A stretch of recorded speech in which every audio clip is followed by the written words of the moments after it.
I'm grateful for that. I'm glad that it's not Hitler or Kim Jong-un. I'm glad that it's a God who is perfect and holy and never does wrong that controls the events of life. Thank you for those who've chosen to be here today.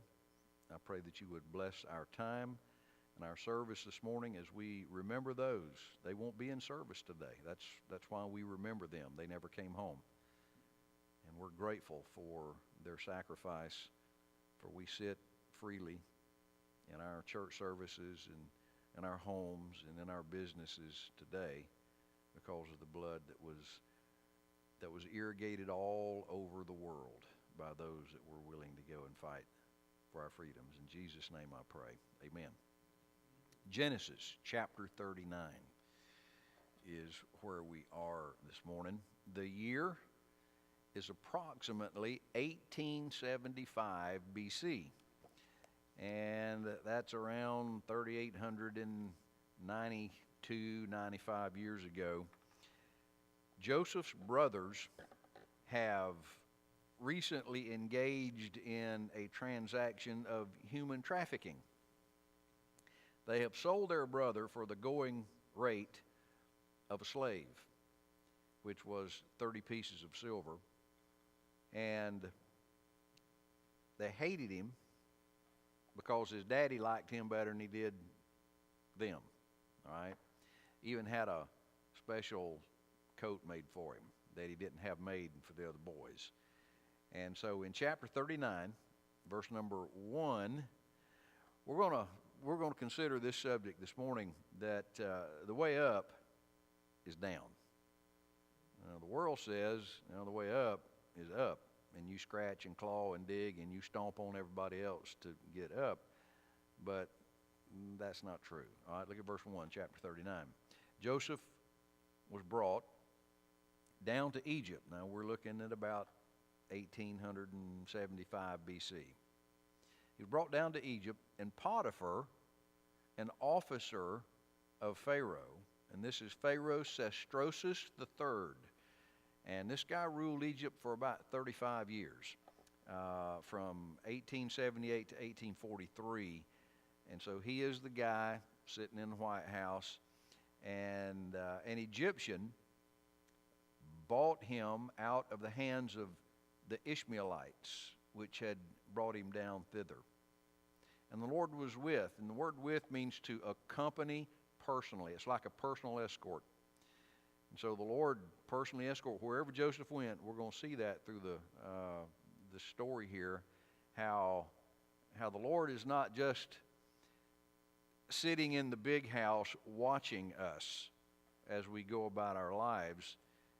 He is, of course, omnipresent, and he is personally accompanying us in all of these areas. And so the Lord was with Joseph, and he was a prosperous man. Really? Now, if I'm not mistaken, he's just been sold for the going rate of slave, so he is the property of somebody else. And some things are going to happen during the process of chapter 39 that you're going to think that's prosperity. And it actually is going to be. And he was prosperous in the house of his master, the Egyptian.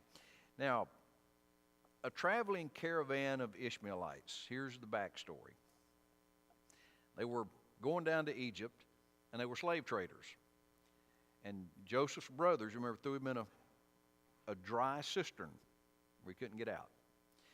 And they came along, and Judah, the Jew, says, let's sell him and make some money off of him. And so Judah the Jew was the one that initiated the contact here. And so they sell their brother. They drop a rope down into the cistern. They haul this kid up. He's 17 years old, all right? He gets sold like a piece of property to these Ishmaelites. And these Ishmaelites then haul him down into Egypt, where he is put on the auction block. He is bought by a man who, it looks like his name is Potiphar, but that's actually his title, but we just call him, it'd be like the president or the prime minister. So he was the Potiphar, which meant that he was the head of the security detail for Pharaoh. It's his bodyguard. This is the chief bodyguard. And so at this time in 1875 BC, Egypt was the muscle on the earth. This was the strongest, militarily, strongest nation that was in existence. And vile, oh my word, this nation was vile because it was pagan. And any time that God is not present, that creates a vacuum. And nature abhors a vacuum. I remember when I was in the 6th grade, we had our teacher, Mr. Bill Medley. He had a metal can, and he put some water in it, and he put it on a Bunsen burner, and he boiled all the water out, and then real quick put the cap on it, screwed the cap on it, and let it sit there, and we watched that can just collapse. And we were all just like, and of course, we all wanted metal cans and Bunsen burners at the house so we could go home and try that. And but the vacuum, the air out here, tried to get in the can because there was a vacuum. And so anytime truth is boiled out of the can of a culture, and then you put a lid on it to try to keep truth from coming back in, there's going to be a collapse. And we can see that all North Korea, the collapse, Iran, Iraq, Afghanistan, Sumatra. Just there are nations all over the world, and you're seeing it here, starting to see the creases and the pops here in our culture. And so they've sold this young man down there. He is sold for profit to this guy named Potiphar. Now, understand that regardless of where you are as a believer, you're never there by yourself. I don't care what situation you find yourself in. If you're a Christian, you are never there alone. Now, there may not be people with you. Your friends may peel off, family may even peel off, but to understand that a believer is never by himself. That is theologically impossible for a believer to be alone. That's basically an oxymoron from the biblical perspective here. And so we've got this young man sold as a slave. Potiphar buys him. He takes him into his house. And pretty shortly after, Potiphar sees he's a pretty sharp kid. Good-looking young man. 17 years old. But pretty adept at everything. And so eventually Potiphar turns everything over to him. And he says, I'm just going to give you a checkbook. I'm going to give you the passwords, and I'm going to give you everything, and I'll go out and make the living, and he did. Now, you're going to be noticed where you are. If you take, I was telling some folks this week that life is to be lived by principle. All right? There's a principle for every situation you're going to come across in life. If you make decisions based on instant emotion, it's going to be a wrong decision. You can just almost scratch that in concrete. If you make decisions, we'll cross that bridge when we get there, you're going to make a wrong decision when you get to that bridge. We don't drive like that. You're driving down here, going toward Main Street. Now, down there now, you got two choices. What are your choices? When the light turns green, what are your choices? You can turn left or you can go straight. And so I wouldn't suggest you turn right. All right? Now, when you going to make your mind up? Light turns green and you got 20 cars behind you and you're like, do I want to go straight down do I want to turn left? You're going to create a little bit of a havoc right there in that intersection. And so what we do, our phones will, okay, Google, navigate me to Wauchula State Bank. Okay, Wauchula State Bank. Well, she's not a redneck, I'm sorry. Head south on Riverside Drive towards State Highway 636, then turn right onto State Highway 636. So, even before you get there, you know what I'm saying? She's telling you before you get there, you make your mind up. You make your decisions before you, thank you, ma'am. So, in life, we know there are bridges ahead of us, right? You got a financial bridge up here. What are you going to do? Well, it depends on, how I can make the most money. It depends on if I can mess somebody out of some money, if I can cheat or don't make decisions like that. Okay? We make decisions based on principle. Now, the question has got to be asked, what is a principle? And I had a young man ask me this week, what is a principle? And I'm so glad he asked that. I said, a principle is a law or a rule based on God's character by which we govern our lives. That's a principle.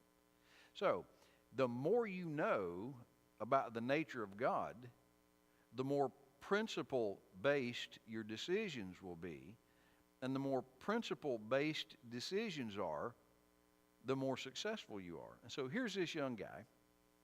He is now a staff member in Potiphar's house. And here is, the essence of worship is doing the right thing in every situation. So worship, we think, worship, we'll go to church and we'll sing and we'll pray and we'll da-da-da-da-da, and that's going to be the end of the worship. Worship is doing the right thing in every situation. It's being obedient to the principles of Scripture in every situation. That is the essence of worship. See, people come here and they try to catch up on their worship real quick. That's not going to work out real well for us. That's called hypocrisy. And so this young man goes down to Egypt, and everywhere he went in this story was down. All right? Not everybody's qualified to go down. God doesn't trust everybody with depleted resources. He can't trust just anybody in a bad situation. You understand what I'm saying? He can't trust anybody or everybody down in Egypt. He certainly can't trust everybody down in Potiphar's house. And then from Potiphar's house, we're going to find out he gets thrown in jail. All right? Down in jail. And why did he get thrown in jail? Well, I'll tell you that story in a minute. He got thrown in jail because there were men in jail that needed somebody like Joseph. So instead of getting mad and ticked up, well, God had no right to do that. God has the right to do anything he wants to do. He has the right to do anything he wants to do. And whatever God does is right. Not only does he have the right, it is right. And you remember when you were a kid and your mom or dad told you to do something and you were like, they don't have a right to tell me to do that. That's just the stupidest thing I've ever heard. And then when you did it, you're like, oh, well, okay, that was the right thing to do. See, maybe they knew something. And did your parents ever tell you, perhaps I know something you don't know? And I was thinking, yeah, right. Yeah, y'all were thinking the same thing, probably. At least I hope you were. Don't make me feel like the only calf at the gate here. And so Joseph is in Potiphar's house. He's a young man of character. His godliness is known throughout the household. All the other servants know this is a different kind of kid. There was somebody else in the house that noticed Joseph as well, and it was Potiphar's wife. Potiphar was probably gone a lot. He was a busy man. His schedule was full. His phone was just full of appointments, and he was always gone. And so she notices this handsome, competent, skilled, 17-year-old single guy. And so she, starts batting her eyelashes. And let's just read this story. Look at verse number 4. Joseph found grace in his sight. Now this is Potiphar. This is the boss. And he served him. His lost, pagan master. This godly young man submitted to the authority of a lost pagan man. And he made him his overseer or his comptroller.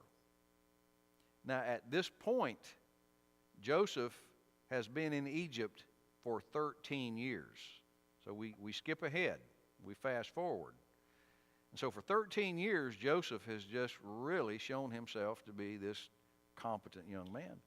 And so he makes him the comptroller over his house, and all that he had, he put into his hand. And it came to pass from the time that he had made him overseer in his house and over all that he had, that the Lord blessed the Egyptian's house for Joseph's sake. Now, why did God put Joseph down in Egypt? And of all of the slaves that were purchased, it just so happened that Potiphar purchased this young man, brought him into his house, and after a while of just watching, and he was on probation, I'm sure, for a while, finally, he just gives him the comptroller's job in his house. And the blessing of the Lord was upon all that he had and in the field. And so something happened in Potiphar's house. There began to be success and prosperity. I'm talking about from the cucumbers out in the field to the oranges on the trees to the household activities. It just seemed to be, there was a blessing all over this man. And he left all that he had in Joseph's hand, and he knew not aught he had. He just said, look, I don't need to see the checkbook balance. I don't need to see all that. I trust you. There's something about you that, he still at this point, I don't think understood the character and the nature of Joseph. Save the bread which he did eat. Now, he did know that Joseph baked some good biscuits. He was aware of that, all right? And Joseph was a goodly person. That means he was a handsome guy and well-favored. So, he's proved himself. God's all over the young man. God has blessed the household. He's blessed the crops, the animals. Everything that this kid touches just turns to blessed gold. And so the test is over, right? And you say, well, good. He's climbed this wall. Everything's good. From now on, it's just going to be a downhill. Well, verse 7, it came to pass after these things that his master's wife. See, he's been promoted in the sight of Pharaoh, or in the sight of Potiphar, and the whole household looks up to this young man. And so the Lord waited until he reached that pinnacle. He didn't test him when he first got to the house. There was no character there known yet. And so as Joseph just lived his life from day to day, lived by principle from day to day, he was elevated and raised and raised. And finally, when everybody in the house knew that this young Hebrew slave was a godly person, the test came. And can I tell you that here's probably what will happen. You in your life as a Christian, you'll be put in a place. You'll be put in a new job. You'll be put in a new situation. And if you're a godly person living by principle instead of convenience or just random crapshoot type decision making, what will happen once your character has been established, once it's known, Sandy's a Christian. I've watched her and once you have the confidence of people, then the Lord is going to allow an opportunity for you to prove your character. All right? So his master's wife cast her eyes upon Joseph, and she said, lie with me. Now keep in mind, this is the most powerful nation on earth. This guy is the security head for all the security in Egypt. This is a very powerful man, all right? He's got swords and knives and guns. I mean, he can kill you a dozen ways. He's got a wife, and let's just assume she's a beautiful woman. The Bible doesn't say, but anyway, here's this woman who has everything. She is the wife of Mr. Everything. And she comes to him and says, lie with me. And verse number 8, you talk about a slap in the face to a powerful woman that can, with a word, just make things happen. He says, no, ma'am. He refused, and said unto his master's wife, behold, my master wotteth not what is with me in the house. He has given me control of everything. I'm in control of his wealth, not his wife. See, I have access to his wealth, but not his wife. Now, how many young men do you know, and you may know a bunch, that would be in a situation like that? Now, you talk about securing your position, right? Well, sleep with the boss's wife, and she's she'll take care of you. But that's a violation of a principle of God, and Joseph knew that. And so instead of making an emotional decision, he says no. He comes to this bridge, and apparently Joseph had made this decision many years before. See, he knew this intersection was coming, and possibly when he got to this house, he saw this woman eyeing him. And possibly Joseph is thinking, one day, this bridge, she's going to come to me. I know she is. And so he made his mind up before she ever approached him to say no. Yes, ma'am. How old was Joseph by this time? Joseph, let's see, add 17 and 13, so he was around 20, 22 years old. No, 17 and 13. That'd be 30. Yeah, he'd be in his 30s. Yeah. Told you I'm not a mathematician, all right? All right. I just did that to check y'all out. I knew what it was. And so his master's wife, he had not committed, or is committed unto me all that is in his hand. Verse number 9. There is none greater in the house than I, neither hath he kept back anything from me but thee. Now, do you think it's possible, by virtue of that statement right there, that Pharaoh and Joseph had this conversation? You think it's possible that Pharaoh said, now I know my wife. I've had problems like this before, and I'm just telling you, because thou art his wife, how then can I do this great wickedness and sin against God? Now, there's a principle. I will not do this because it would violate God's purpose for my life.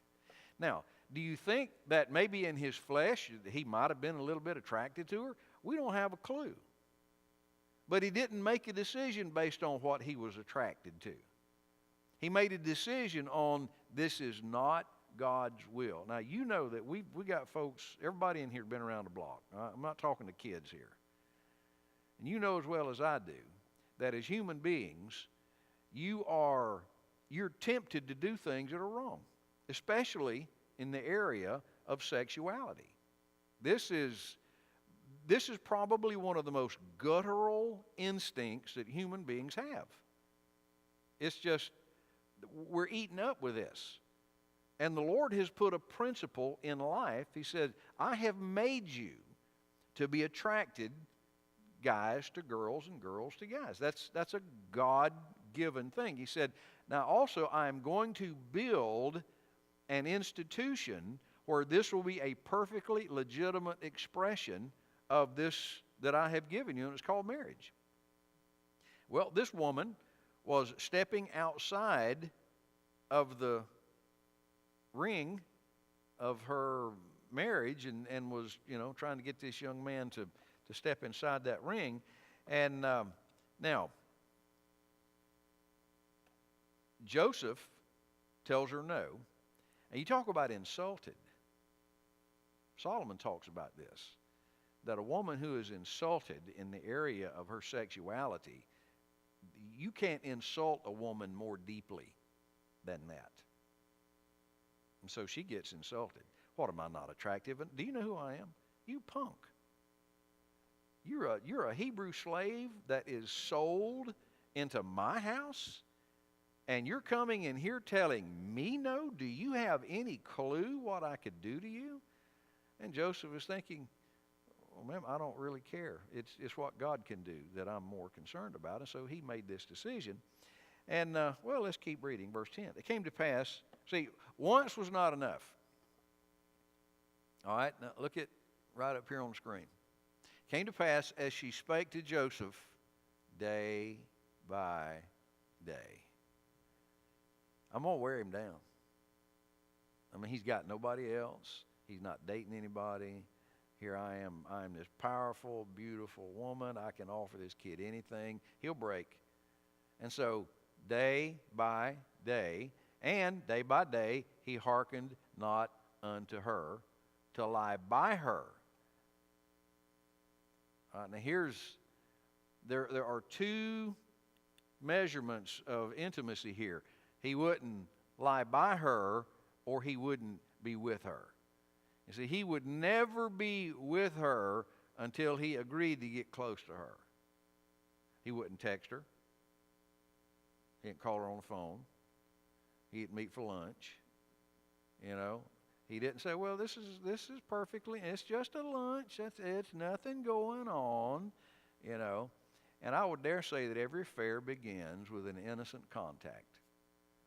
And I know as well as you do, if you know anything about social media, I don't know how many marriages have been destroyed by Facebook and all that kind of stuff. Well, no, we're just texting back. Hey, I know what you're doing.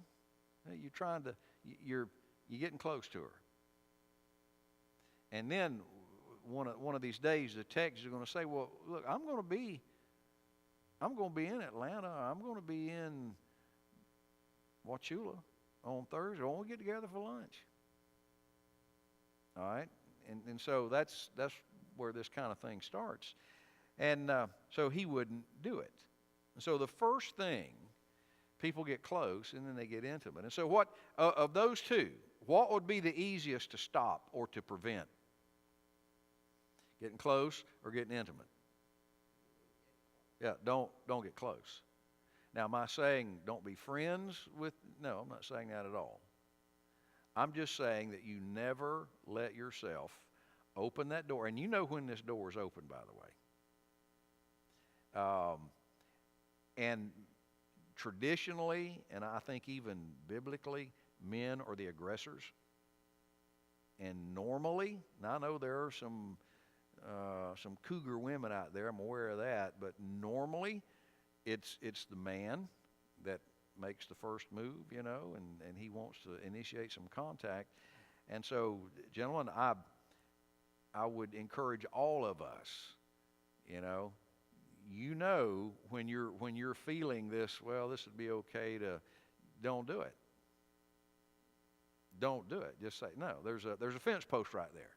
And I would suggest, you know, that you not try to pull that fence post out of the ground. All right, that fence post is right there for a reason, right? It's there for a reason. And so God has put some fence posts in the ground. You can't move them. Folks say, well, you know, you break God's law. You don't break God's law. You break yourself on God's law. God's laws aren't breakable. Gravity, the law of gravity, you don't break the law of gravity. So what about these guys that float in outer space? They don't break the law of gravity. They're obeying another law. All right, that at that place and at that time is superior to the law of gravity. But you don't break any law that God has established. And so, verse number 11. It came to pass about this time that Joseph went into the house to do his business. And there was none of the men of the house therein. So it's just Mrs. P and Joseph. Everybody else went to Winn-Dixie or wherever they went to get groceries. And she caught him by his garment. Now she's getting a little more desperate. She grabs his jacket and says, lie with me. It's a desperate woman. And he left his garment in her hand and fled and got him out. So she grabs him by his coat and says this most sweet, innocent, you know, I said, let's go to bed. And so he jerks, good morning. And so he jerks his self out of this jacket and takes off. Well, again, you cannot insult this woman any more than telling her, I will not go to bed with you, period. And so, now who's at fault here? Mrs. P or Joseph? Now, she's got his coat in his hand, right? This is going to look bad in the papers. Now, can you already see how this thing's going to be spun? How's this going to be spun? Well, let's just see. Now, here's a pretty sneaky woman, all right? This is a no good woman. She's wealthy, she's powerful, but she's no good. You've got a young man, he's in his 30s, he's single. He is under basically her authority and under her roof. And so she caught him by his garment. Now look at verse 13. It came to pass when she saw that he had left his garment in her hand and was fled. For you talk about, again, a cold slap in the face. Ma'am, I don't want anything to do with you. Well, what do you mean you don't want anything to do with me? Look at me. You know who I am? I know exactly who you are. It's got nothing to do with it. You understand? It's got nothing to do with it. Verse number 14. She called unto the men of her house. Now she's going to spin this thing. And spake unto them, saying, see, he hath brought in an Hebrew unto us. Now all of a sudden, he's just this piece of trash. See, he's not this good-looking comptroller of her house. Now that she's been turned down, now he's just this piece of human trash. He's this Hebrew Jew that was brought in. And he came in unto me to lie with me, and I cried with a loud voice. Really? You know, now all of a sudden it's Joseph's fault. You know, she's the one that grabbed his jacket, and, you know. And so it came to pass when he heard, I lifted up my voice and cried, and he left his garment with me. This is no good woman. This is a woman that is not living her life by principle. Let me just tell you this. A principle cannot be broken. Let me give you a simple example. 2 plus 2 is what?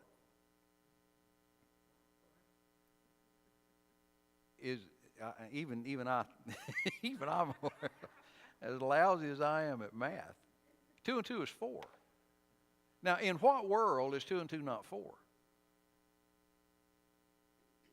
In what I know there's such a thing as now we have a base 10 mathematical system. 1, 2, 3, 4, 5, 6, 7, 8, 9, 10. And the 10, 1 and a 0, you got 1 10 and 0 1s. So that's called base 10. Now base 5 is 1, 2, 3, 4, 10. You got 1 5 and no 1s. And so they're all kind of base numbers and base counting systems. We have a base 10 system here. But 2 and 2 is 4. And I'm just telling you this. It does not matter what situation you find yourself in. It does not matter where you are. There's a right and there's a wrong. You know, there's a wrong in China. There's a wrong in North Korea. There's a wrong in Iraq. And can I tell you, it's the same wrong that's wrong here in the United States? It's the same, there's the same moral equivalency everywhere on this earth, and it is what God says about everything. What God says about everything is true, it is right.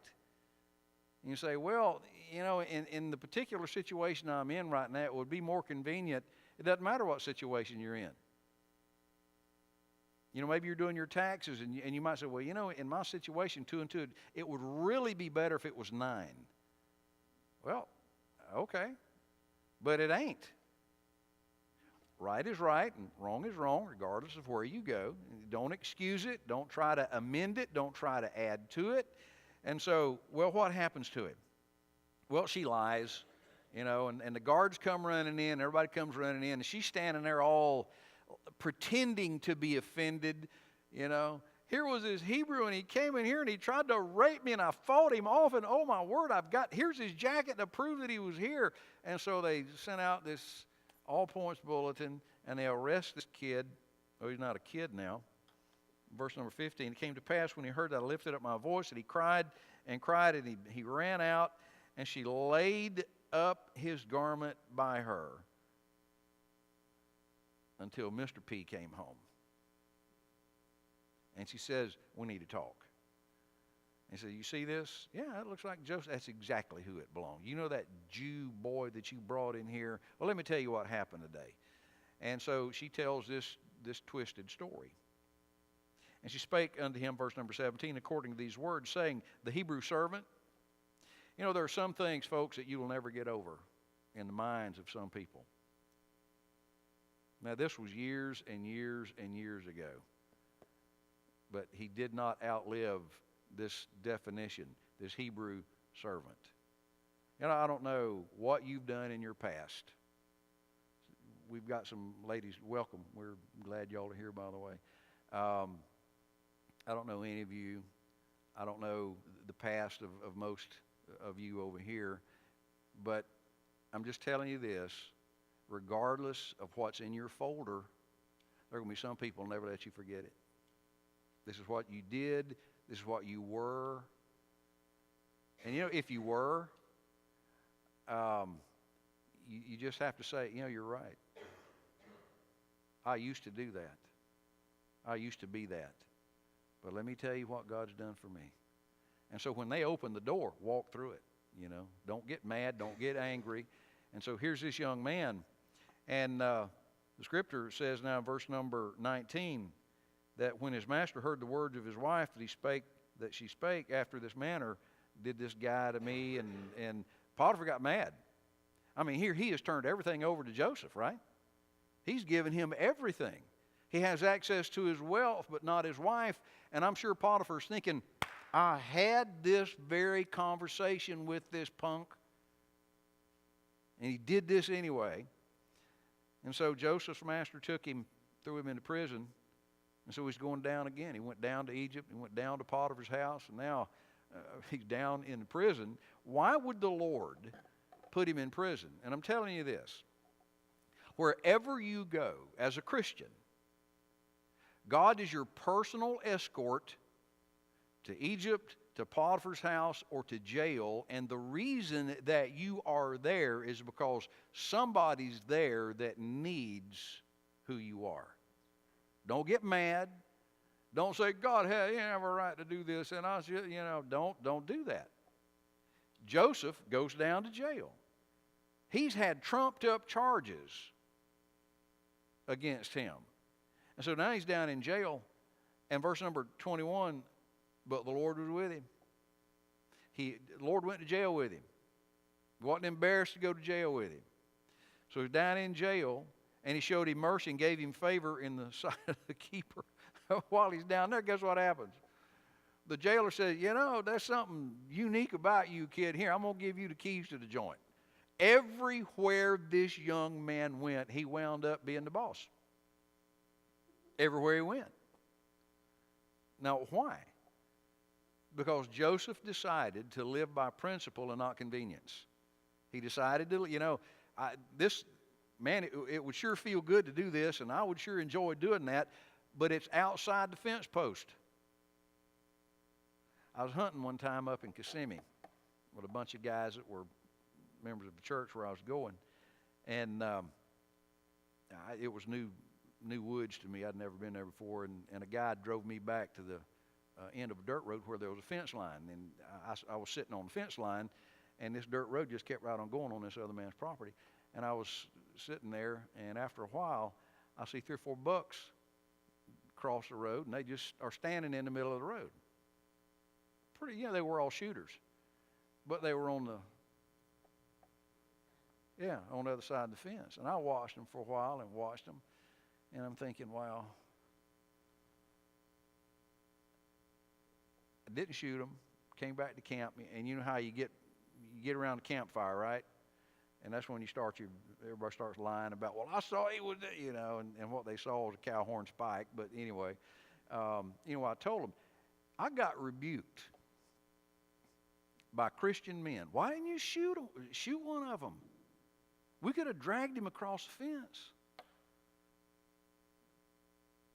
And that, the light went off. I said, wow. You don't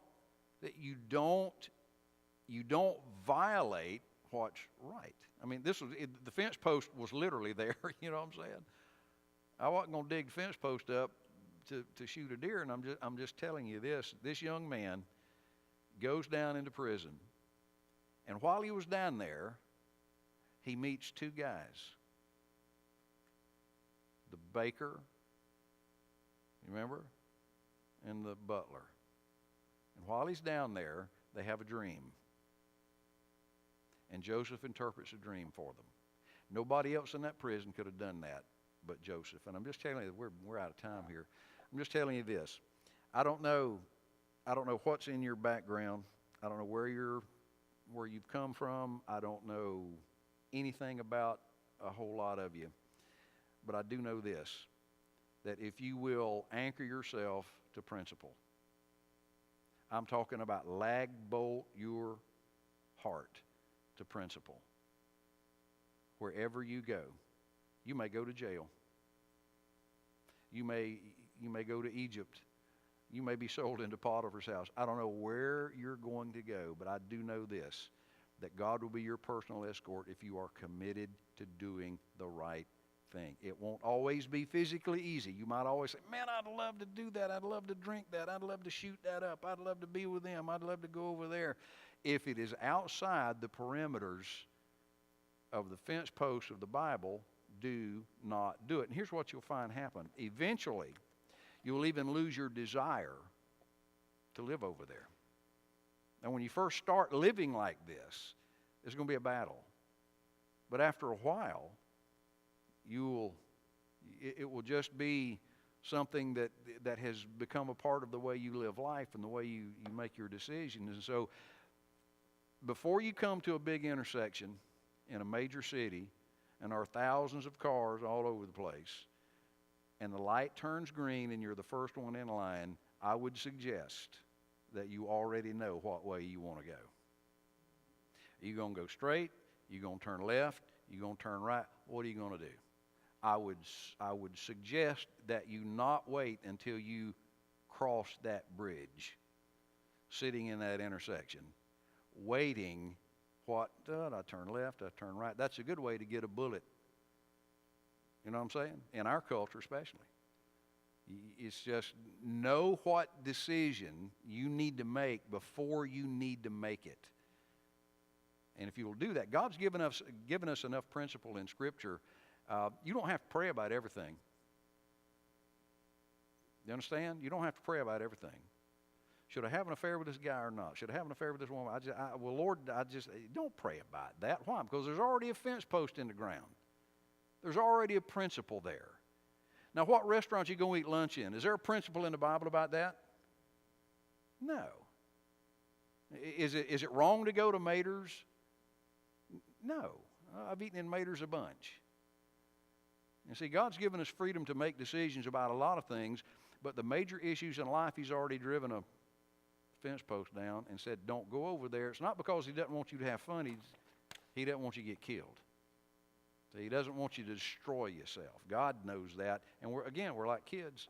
Well, and after a while, you come to understand, maybe God knows what He's talking about after all. Just maybe He knows. But we're like kids. You got to grow into that. Because when you were a kid, you remember how dumb your parents were? You remember how ignorant they were? And then the older you got, your parents just, even if they passed away, your parents just get to be brilliant the older you get. Well, not really. Not really. What's happening? We're growing in wisdom. And so the more you know about the Lord, the more principle-based our decisions are. I'm just telling you, there will come a point in your life when you will say, wow, good night. How great is God? He was right the whole time. Lord, thank you for the day. Thank you for your goodness.